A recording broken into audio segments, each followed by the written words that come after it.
ಪಟ್ಟಕ್ಕೆ ಬಂದ ತಮ್ಮದೇ ಒಂದು ವಿಶಿಷ್ಟವಾದಂಥ ಛಾಪನ್ನು ಮೂಡಿಸುವಂಥ ಒಂದು 6 ಘೋಷಣೆಗಳನ್ನು ಮಾಡಿಬಿಟ್ರು. ಅದು ಸಹಿತ ಭಾಳ ಗಮನಾರ್ಹದ.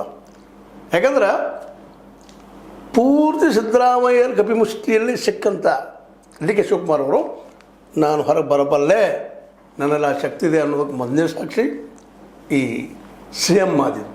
ಎರಡನೇ ಸಾಕ್ಷಿ ಈ ನಿಧಾನಕ್ಕೆ ಅವರ ಪರಿಧಿಯಿಂದ ಹೊರಗೆ ಬರುವಂಥ ಪ್ರಯತ್ನ, ಅದರಲ್ಲಿ ಯಶಸ್ವಿ ಆಗ್ತಾ ಇದ್ದಾರೆ. ಮೊದಲದಾಗೆ ಇವು 6 ಘೋಷಣೆಗಳನ್ನು ಮಾಡಿದರು.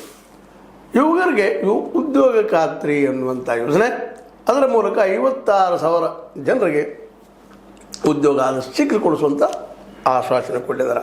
ಇದು ಒಳ್ಳೆಯ ಹೊಡೆತ. ಇದರ ನಂತರ ಕೇವಲ ವಿದ್ಯಾರ್ಥಿನಿಯರಿಗೆ ಮತ್ತು ಹೆಣ್ಣುಮಕ್ಕಳಿಗೆ ಫ್ರೀ ಬಸ್ ಇತ್ತು. ಈಗ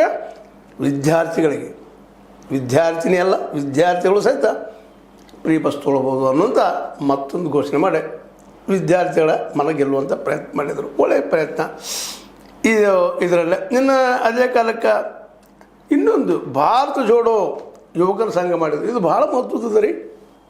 ಇಲ್ಲೇ ನಾವು ಭಾಳ ಸೂಕ್ಷ್ಮಗೊಳಿಸ್ಬೇಕಾಗಿದ್ದು ಭಾರತ ಜೋಡೋ ಶಬ್ದ ಇಟ್ಕೊಂಡಿದ್ದಾರೆ, ಈ ಮಾತು ಇಟ್ಕೊಂಡಿದ್ದಾರೆ. ಯಾಕಂದ್ರೆ ಇಲ್ಲೇ ಏಕಾಲಕ್ಕೆ ಹೈಕಮಾಂಡ್ಗೂ ಪ್ರಿಯರಾದರು.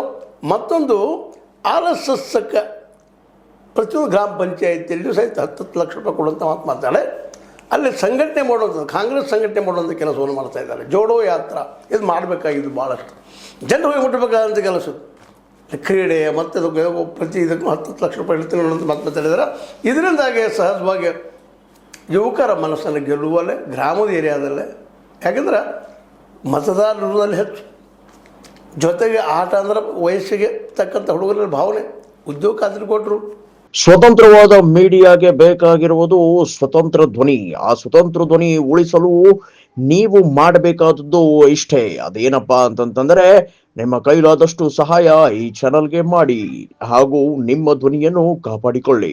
ಹುಡುಗರಿಗೆ ಆಟದ ಖಾತ್ರಿ ಕೊಟ್ಟರು, ಭಾಳ ಸಂತೋಷ ಪಡೋದು. ಮತ್ತು ಭಾರತ ಜೋಡೋ ಅನ್ನೋಂಥ ನೆಲೆ ನಾವು ಮೇಲೆ ಹೇಳ್ತಾ ಇದ್ವಿ. ಸೇವಾದಳವನ್ನು ಇಲ್ಲೇ ಕಾಂಗ್ರೆಸ್ ಇದ್ದಿದ್ದು ಇಲ್ಲೇ ಅದು ಉಳಿಸ್ಬೇಕಾಗಿದೆ ಅಂತೇಳಿ.